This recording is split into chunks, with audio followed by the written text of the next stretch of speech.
Maging ang House of Representatives ay nagbigay ng parangal para sa mga atletang Pinoy na lumaban sa 2024 Paris Olympics. Silipin natin ang naging kaganapan sa Kamara sa report ni Mela Lesmoras live.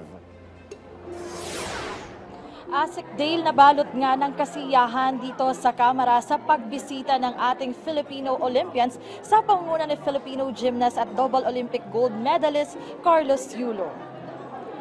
Pasado alas 10 ng umaga kanina nang dumating dito sa Batasang Pambansa ang delegasyon ng Pilipinas sa 2024 Paris Olympics mula sa coaches, athletes at iba pang opisyal, kumpleto rito ngayong araw. Siyempre kasama rin sa dumating at ang pinakainabangan ng lahat ay sina Filipino gymnast at Olympic double gold medalist Carlos Yulo at Filipino boxers and bronze medalist Nesty Petesio at Ira Villegas. Sa seremonya, lubos ang pagbati ng liderato ng Kamara sa Philippine Olympic Delegation sa pangunguna ni House Speaker Martin Romualdez.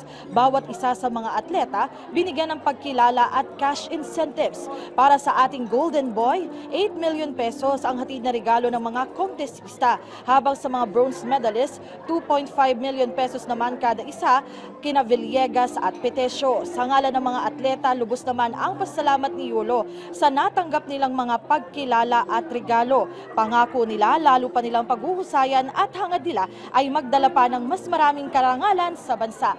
Asik Dale, sa mga puntong ito ay narito pa nga yung ating ilan sa mga Olympians at mamaya inaasahan natin na aalis na rin sila dito para dun sa iba pa nilang mga aktibidad.